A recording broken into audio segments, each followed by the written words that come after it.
nimaga yuzini bekitib kelgansizlar, o'zini odamimi deb o'ylamanglar, biz odammiz sizlar. Qayerdan keldingiz? Men Farg'onadan keldim. Bachadan oldi saratoni rak bilan keldim. O'zimizda 2 marta analiz topshirdim, saraton aniqlandi. Oybekga jo'natishdi, "Yerda yaxshisiz" deb, nima go'shamolmay jo'natib yuborishdi. Keyin batteriklamasini qaynatam ko'rgan ekan, ko'yni bo'lmay olib keldi. Batta boshqatda analiz topshirsak, chiqib turibdi. 3-4 ta ildiz tashab qolibdi dedi. 21 kundan beri lecheniya olyapmiz. Xudoga shukr, ancha oz qoldi, qarib qoldi dedi. Ha, menga tushuntirish bo'yicha kuygandan keyin bitta ip tashab boradi, deyapti. O'sha jichcha qoldi, deyapti. Xudoga shukr.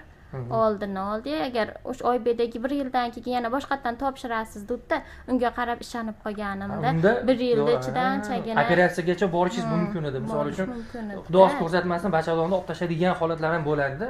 Agar oldini olmasa, shuning uchun yaxshi vaqtida bilib qolsiz. Qaysi siz dorilaringiz? Mana shularmi?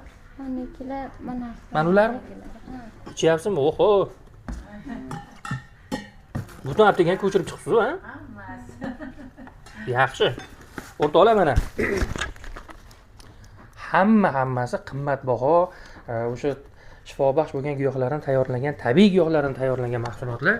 Bu yerda hech qanaqa kimyoviy sistema, ukol unaqalar ulanmaydi mana.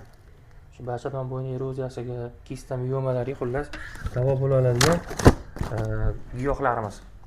O'zgarishni o'zingiz sezdingiz, his qildingiz. Xudo xolasa hozir hammasi yaxshi. Yaxshi, belimda og'rig'im bo'lardi, og'riq yo'q, yengilladim. Ha, Xudoga shukr. Sizga o'xshagan shunaqa muammoliklar kelsa bo'lar ekanmi? Ha, bo'larkan, operatsiya bo'lib, bitta a'zosini oldirib tashagandan vaqtida kelib, kimyo olgandan, bolalarini vaqtiga sog' bo'lib yurdi. Ana, endi bugungi kunda o'rtoqlar bir narsa aytish kerak, mana yosh bu qizimiz ham yosh ekanlar, yosh holatida ham shunaqa muammoli ayollarimiz, qizlarimiz bor. Shuni tezda borib kimyo oldirib, operatsiyaga tayyorlagandan ko'ra, kelib tabiiy giyohlardan bitta davolanib ko'ring. Bu tabiiy giyohni foydasi bo'lmagan taqdirda ham ziyoni ham yo'q, eng qizig'i. Endi ximikiyat dori oladigan bo'lsangiz, baribir jigaringizga aniq og'ir botadi, chunki ximikiyat o'z nomi bilan ximikiyat. Shuning uchun bemalol agar bachadonda eroziyasi, kistasi, miyomasi bo'ladigan ayollarimiz, umuman ko'krak suti muammosi bo'ladigan ayollarimiz bo'lsa, kelinglar. Telefonni qilinglar, mana ekranda nomer qo'yib qo'yamiz. Savolinglar bo'lsa javob berishadi. Agar qo'llaridan keladigan bo'lsa, chaqirishadi, kelasiz, 10 kun 15 kun yotasiz, ko'rmagandek bo'lib, Xudo xolasa, yaxshi natija bilan qaytasiz. To'g'rimi? Sinimiz mana guvohlar. Shuning uchun agar shunaqa muammoli ayollarimiz bo'ladigan bo'lsa, videoda yuborib qo'ysalar, manfaatli bo'ladi. Kelib davolansa, savobi siz bilan bizga teng tegadigan umidimiz bor. Ilohim ko'rmagandek bo'lib keting. Xudo xolasa yaxshi bo'ladi, ko'rishaylik. Shu bilan necha kun ketasiz yana?